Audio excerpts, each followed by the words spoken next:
with the water crisis becoming an increasingly pressing issue in the country, adherence to municipal bylaws certainly plays a pivotal role in ensuring that there's fair and sustainable water usage.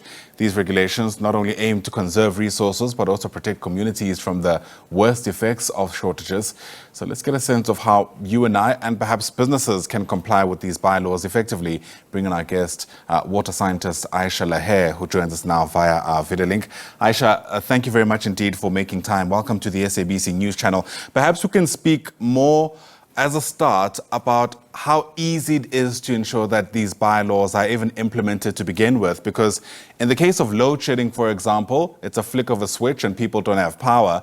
But it's much harder to control how people use water because of the delays, for example, in getting that resource from reservoirs through the systems and ultimately through people's taps. Hi, Ayanda. Thank you so much for the opportunity to speak.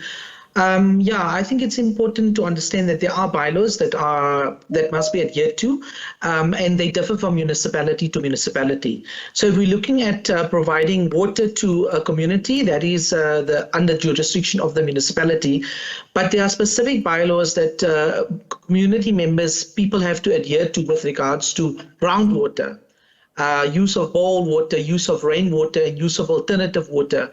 And these are the bylaws that need to be complied with, especially when we're looking at the crisis and using water in a sustainable manner. Yeah, I'm loath to ask you to take us through these bylaws because there might be quite a long list. So perhaps let me rather ask you how effective you reckon the bylaws are. So, as I've said, they differ from municipality to municipality. So, for example, in the city of Cape Town, they've got strict bylaws for use of alternative water sources like your groundwater. And you have to apply for permission to use the groundwater. They would inspect your premises as a commercial entity if you want to use the groundwater, and you would have to comply with certain regulations and provide monthly reports to them. So within Gauteng, because we are all faced with this crisis currently in Gauteng, with the water shedding, and I'm sure all your listeners and all the viewers know this. So you need to comply with certain bylaws if you're going to use groundwater. So as a private person, you are allowed to drill a borehole, and providing that the water is safe, you can use that water for yourself for personal use. However, you have to register the borehole with the municipality, and you have to also ensure that you only abstract the amount of water that you can in a sustainable manner and not overutilize that borehole.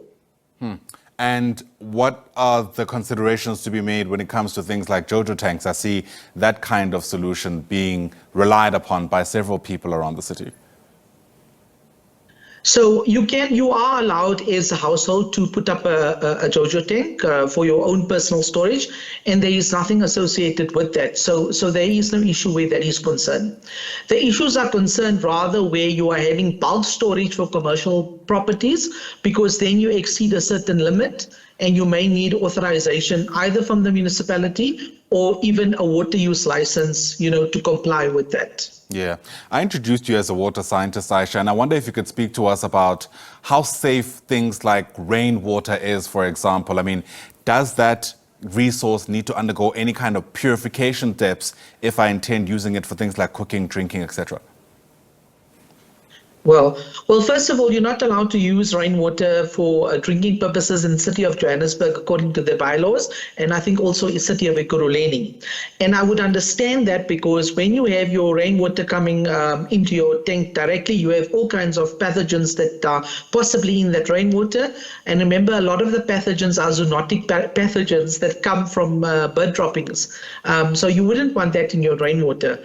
And that to be used as drinking water. So obviously there must be some kind of treatment that you must install. And one of the best examples is installation of UV light in your Joto tank to ensure there's disinfection. However, it may not still be safe, and you have to obviously have it tested. I think people believe that all water is safe, including groundwater, and that's not always the case. So even if you're drilling a borehole, make sure that you have your water tested to ensure that it is safe. Fair enough. Just because it looks clear doesn't mean it is safe. I think that's loud and clear itself. Generally speaking, how does South Africa compare when it comes to just some of our conservation policies and efforts with international standards, for example, especially for other countries that are as water scarce as we are? So if we look at our surface water, we have all the issues. I don't have to tell you about what has been in the news, your Lesotho Highlands project, the lack of water that we have. So water conservation, demand management, I don't think we as individuals are really geared up for that. I mean, we all know that in Gauteng, there is a level 1 restriction, but how many of us are actually practicing that? I don't think it's ingrained in us to take responsibility to conserve water, and we really have to focus on that at our level. We can spend days talking about the issues of why there is less water in Gauteng, and there's a myriad of root causes where that is concerned, and we can put the blame even at municipalities. But I think as individuals, we need to take responsibility ourselves and change our focus and realize that water is actually very precious. I just want to point out one thing. According to municipal bylaws, what is a huge problem is that as a commercial building or commercial entity, if you want to use groundwater, you have to apply to the municipality for permission to use the groundwater, and they may or may not grant you permission to use that borehole water or groundwater or even alternative source of water. And that is clearly outlined in the bylaws of the City of Johannesburg and the City of Ekurhuleni. All right, loud and clear. Ayesha Laher, thanks very much indeed for speaking to us. I think it's a conversation which should continue at every turn, even when the story feels like it's falling by the wayside. So we appreciate the time. Ayesha Laher is a water scientist.